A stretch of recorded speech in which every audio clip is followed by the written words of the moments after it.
Imagine a medieval knight, clad in gleaming armor, a symbol of strength and valor. But look closely at his feet. Those exaggeratedly long, pointed shoes, called Poulaines, present a fascinating paradox. How did such impractical footwear become a warrior's staple? The story of the Poulaine begins not on the battlefield, but in the opulent courts of medieval Europe. These shoes were a powerful symbol of wealth and status. The longer the point, the higher the wearer's social standing. From moderate to extreme, Poulaines adorned the feet of various social classes, each length a silent declaration of status. This elegance and vanity stood in stark contrast to the harsh realities of medieval life and, more critically, warfare. Now, let's consider the other half of a knight's attire, the formidable plate armor, a true necessity for survival. This protective shell offered unparalleled defense, turning a warrior into a walking fortress. Knights could move with surprising agility in their armor, executing complex maneuvers, all thanks to its ingenious design. But then the Poulaines entered the picture, and suddenly agility turned into a tripping hazard. Imagine trying to fight or even just walk with these elongated toes constantly getting in the way.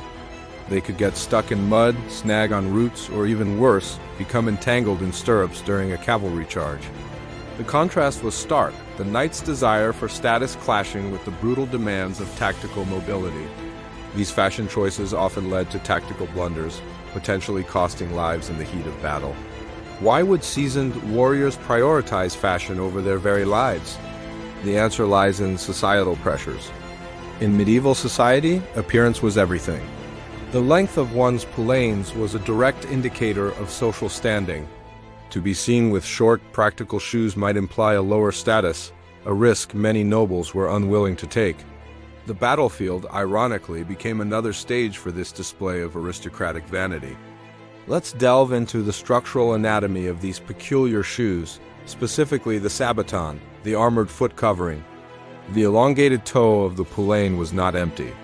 It was often stuffed with materials like moss, whalebone, or even horsehair. This stuffing maintained the shoe's fashionable shape, preventing it from flopping around. However, this construction, while aesthetically pleasing, offered absolutely no practical advantage in combat. In fact, it often proved detrimental, turning a knight's foot into a cumbersome, weaponized obstacle. The Poulaine stands as a fascinating testament to medieval vanity, a fashion folly that defied logic. It highlights the enduring human tendency to prioritize appearance, even when faced with grave practical consequences. From the grand courts to the muddy battlefields, these shoes tell a story of status, style, and surprising impracticality.